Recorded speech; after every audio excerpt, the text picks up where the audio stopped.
Welcome to another episode of Environmental Digest. Today, we are going to talk about how biotechnology could solve the fashion industry's pollution crisis. So, what if our clothes could actually be part of the solution, not the problem?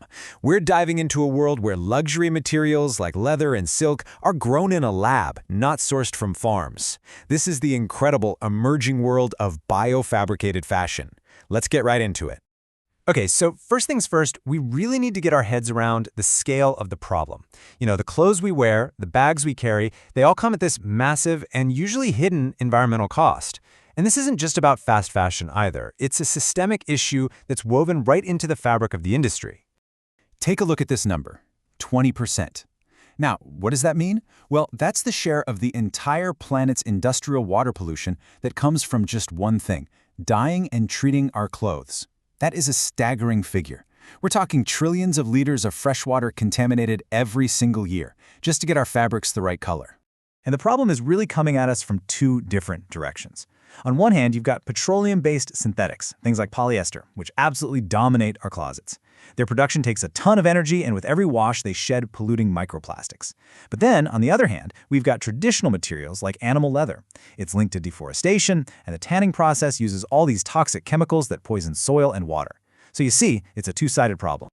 But what if there was another way? What if we could actually design and grow high-performance materials in a lab, completely separating high fashion from high environmental impact? Well, that is the promise of this new material revolution, and it's all powered by something called biofabrication. So, what in the world is biofabrication? Well, at its core, it's all about using living organisms as microscopic little factories. In a totally controlled lab setting, scientists are using yeast, fungi, and bacteria to grow pretty much everything, from leather and silk to the very dyes used to color them. It's literally using biology as a manufacturing tool. Industry experts have a name for this shift. They're calling it the regenerative era. And this isn't just about reducing harm or, being less bad. It's a completely new way of thinking. It's about creating materials that can integrate right back into nature's cycles. We're talking about a truly circular system here. Okay, so how do you actually make a high-tech fabric out of yeast and sugar? I know, it sounds a little like science fiction, but the process is actually a lot like something many of us already know, brewing beer. The science behind it is called precision fermentation. And as the Sustainable Nutrition Initiative puts it, it's basically using microorganisms as tiny factories. You feed them simple sugars, and they turn them into really valuable things. In this case, complex proteins like collagen, which is the building block of leather, or fibroin, the protein that makes up silk. Let's break that down, step by step. It all starts with designing DNA. Scientists engineer genes to produce a very specific protein, like one found in spider silk. Step 2, they insert those genes into yeast. The yeast then gets fed sugar and nutrients inside these huge fermentation tanks, or bioreactors, where it literally brews the liquid protein. After that, step 3 is all about purification. They isolate the protein they want. And finally, in step 4, that purified protein is processed. It can be spun into fibers for fabrics or turned into films for leather-like materials. And just like that, you go from microbe to material.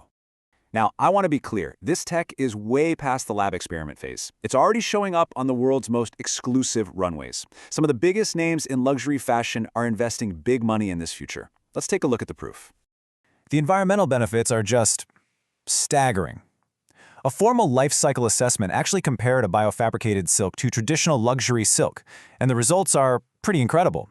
We're talking about an 81% reduction in climate impact, 92% less land use, and get this, a 97% drop in water use. Just think about that water saving for a second. 97%. That kind of leap in efficiency can completely change an industry. By just brewing silk in a bioreactor, you basically eliminate the need for massive farms of mulberry trees and the whole resource-heavy process of raising silkworms. It's a total game changer. A huge pioneer in bringing this tech into the spotlight has been the designer Stella McNarney.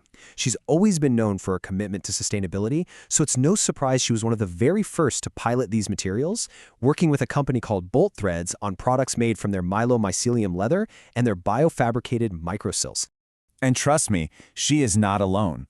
The whole luxury industry is taking notice.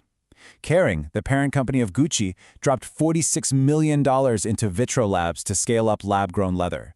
Adidas teamed up with McCartney on a tennis dress made from microsilk.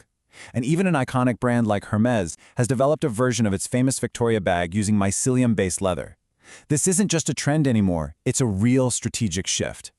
So, what does all of this mean for what's in our own closets? Well, this technology is maturing, and it's maturing fast. Its impact is going to be felt way sooner than you might think.